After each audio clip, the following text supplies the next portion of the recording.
Good morning সবাইকে। আজ সকাল সকাল একটু ঘুরতে বেরিয়েছিলাম, তো সেই নিয়ে একটা ছোট্ট ভিডিও করলাম। প্রথমে বেরিয়েই ট্রেনে উঠে গেলাম। ট্রেনে উঠে দেখলাম যে ট্রেনটা বেশ ফাঁকাই আছে। তারপরে বাইরের দিকটা দেখছিলাম, এত রোদ্দুর। সকাল বেরিয়ে এসেছিলাম যখন, তখন দেখলাম যে না, খুব বৃষ্টি হবে। এখন বেরিয়ে এসে দেখলাম যে পুরো উল্টোটা, পুরো এত রোদ্দুর বাইরেটা।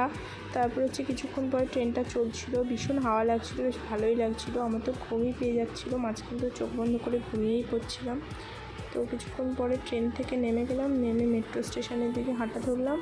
তো এত ভিড় ছিল যে ভিডিওটা ঠিক মতো করতে পারিনি, তাও যেটুকু করতে পেরেছি সেটুকু ক্যাপচার করে নিলাম।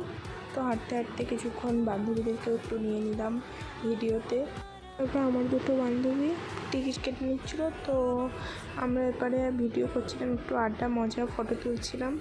কিছুক্ষণ পরে বান্ধবী পাশ থেকে বলছে যে তুই সবাইকে নিয়ে আমাকে না, তো ওকে একটু ক্যাপচার করে নিলাম। তারপরে ওখান থেকে বেরিয়ে একটা মায়ের মন্দিরে গেছিলাম, মা খুব সুন্দর ছিল।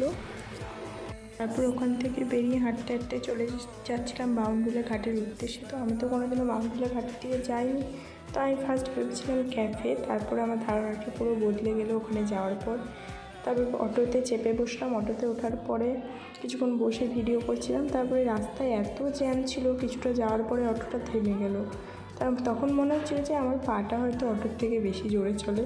তো তখন মনে ছিল হেঁটে দৌড়ে পালিয়েছে। তারপর কিছুক্ষণ পরে নেমে দুজনে ভিডিও করে এলাম। পাশে এত সুন্দর গঙ্গাটা, মনে হচ্ছিলো গঙ্গায় ঝাঁপ মেরে নিই, এত গরম পড়েছিল। রোদের জন্য তো আমি তাকাতেই পারছিলাম না। তারপরে গঙ্গাটা এত সুন্দর লাগছিলো, এত ভালো লাগছিলো দেখতে। এই দুপুরবেলাও মনে হচ্ছিলো অপরূপ দৃশ্য।